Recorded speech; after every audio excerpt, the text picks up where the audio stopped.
Menteri Nadiem ini perlu dipanggil ini. Kemana aja Menteri Nadiem, kita nggak pernah lihat. Dia harusnya bicara, dia harusnya membuat satu regulasi. Regulasi ini ada aturan sistem whistleblower ya. Si anak didik ini bisa dia mengadukan kepada satu sistem itu, di mana sistem itu akan melindungi sang pengadu, dan sistem ini punya kewenangan untuk melakukan investigasi di lembaga pendidikan manapun.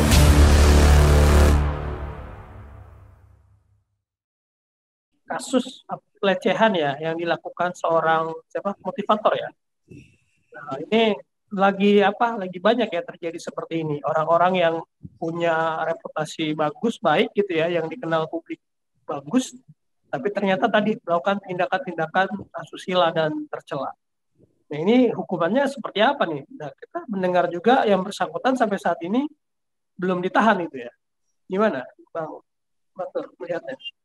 Kalau kemarin kita pernah bahas kasus asusila di pesantren ya.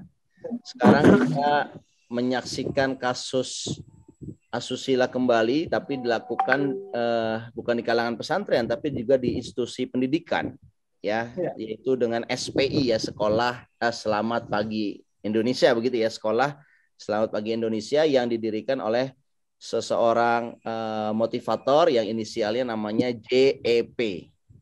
Ya, sering dipanggil sebagai Koh gitu ya.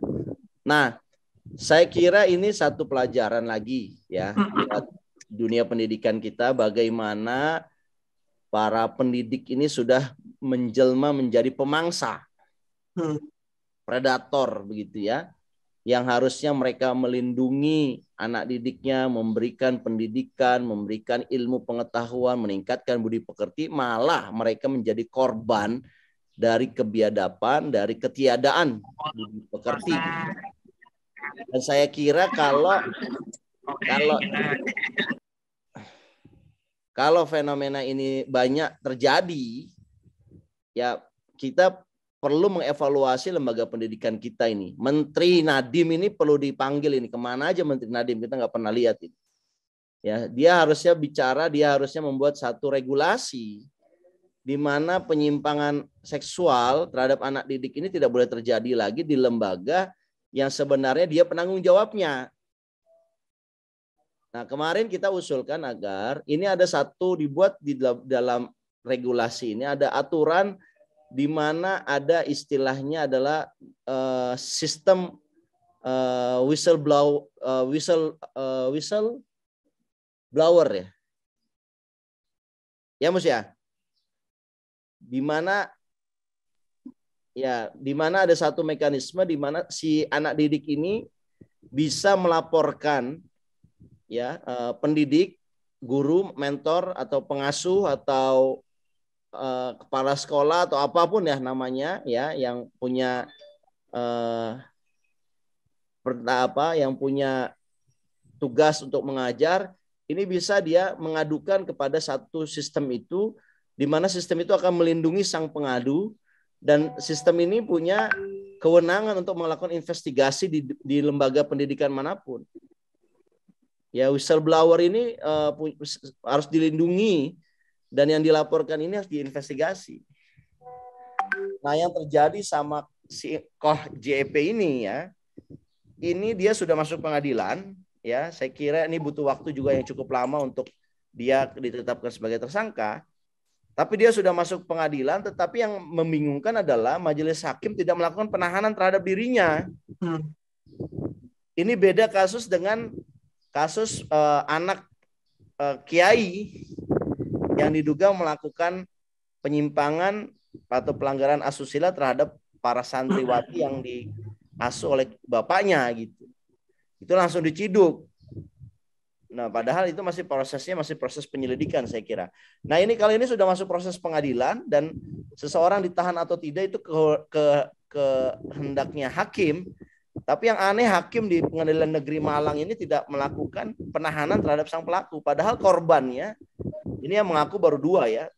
Konon korbannya ada 15 siswi yang disekolahkan di sekolah SPI. Nah, kita tahu sekolah SPI ini adalah sekolah yang menghimpun anak-anak tidak mampu, anak-anak yang kurang beruntung, yang kemudian disekolahkan dan mereka tidak bayar, mereka eh, diasuh oleh seorang motivator yang cukup terkenal begitu ya, yang inisialnya JEP.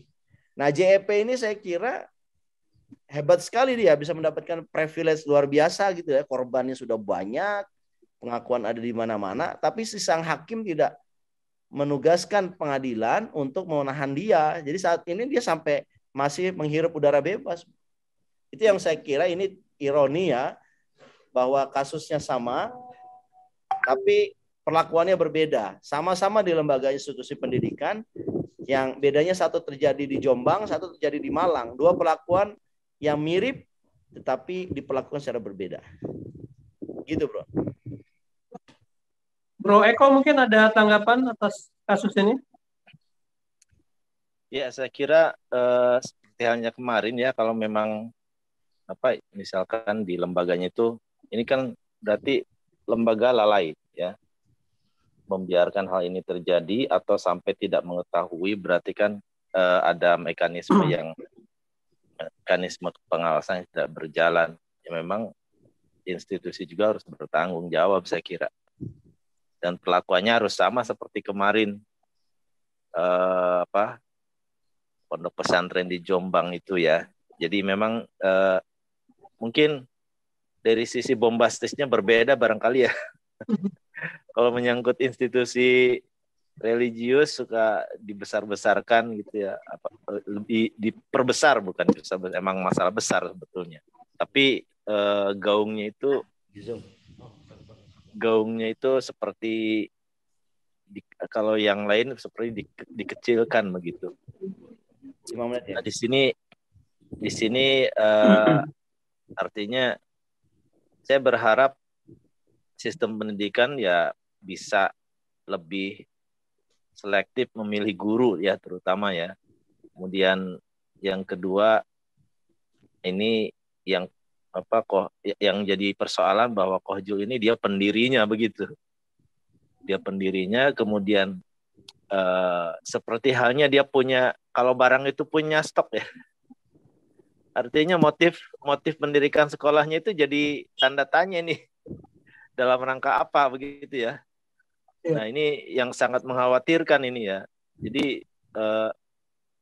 jangan sampai orang seolah-olah berbuat baik, mendirikan sebuah sekolah, kemudian ternyata itu untuk kaum duafa ya, ternyata itu adalah untuk memuaskan nafsunya. Wah, ini luar biasa ini. Ini udah extraordinary saya kira. Dan memang harus dihukum seberat-beratnya. Saya kira begitu ya. Baik. Dari Bang Matur, ada yang mau ditambahkan? Saya kira cukup ya. Intinya kita jadi belajar ya di era sekarang ini, seorang pendidik itu mudah sekali menjadi seorang predator. Nah, kita sekarang berpikir supaya pendidik-pendidik kita ini tidak berubah menjadi predator, di mana nanti yang jadi korbannya adalah peserta didik. Nah, ini menjadi tanggung jawab siapa? Kalau menurut saya ini tanggung jawab Kementerian Pendidikan. Dia harus secepatnya membangun satu regulasi di mana pertama memberikan efek jera bagi kalangan pendidik yang menjadi predator. Yang kedua, harusnya ada satu sistem dong yang dibangun sama mereka, di mana ini nggak perlu butuh waktu lama ya. Kadang-kadang pendidik ketika korbannya adalah peserta didik dan pelakunya adalah para pendidik, ini kok lama sekali. Ya, kasus di Jombang 2017 baru diungkapkan tahun 2022. Ya, yang terjadi di Malang ini, yang SPI ini, itu cukup memakan waktu 7 sampai 8 bulan ya sejak pelaporan pertama. Bahkan pelaporannya sudah jelas, saksinya jelas, pelakunya juga ditetapkan tersangka, masih menghirup udara segar. Jadi saya kira ini satu fenomena apa ya, yang kok lembaga pendidikan yang harusnya mendidik orang agar punya moralitas yang tinggi, malah mereka dipertontonkan dengan sikap predatornya para pendidik gitu. Ini kan ada yang salah gitu loh. Dan saya kira ini nggak boleh dibiarkan. Yang paling bertanggung jawab dalam kasus ini adalah terutama para pendidik ya. Bagaimana pendidik harus punya moralitas yang baik, tetapi juga kealpaan pengawasan itu memicu juga orang baik pada akhirnya menjadi predator. ya dia tidak diawasi ya, yang tadinya dianggap orang baik ya, dia melihat siswi-siswinya dan kemudian ada niat jahat di situ, kemudian siswi ini juga tidak punya proteksi karena dia sebagai peserta didik tentunya tidak punya banyak pelindungan ya, atau banyak dekengan gitu loh. Nah, apalagi kalau mereka adalah kalangan tidak mampu, ini menurut saya kejahatan luar biasa nih. Pelakunya ini nggak perlu diberikan kesempatan masih menghirup udara bebas, ini langsung aja harus dipenjarakan dan kalau perlu langsung diberikan hukuman seberat-beratnya agar memberikan efek jera gitu. Saya kira itu ya bro, dan cukup ya bro ya. Iya, mungkin sedikit Bang ya dari saya. Kalau ini kan berarti lembaga negara ini harus turun ya, kan kita punya KPAI namanya ya. Ada KPAI, kemudian juga ada apa tuh yang Komnas HAM anak, perlindungan anak juga kan.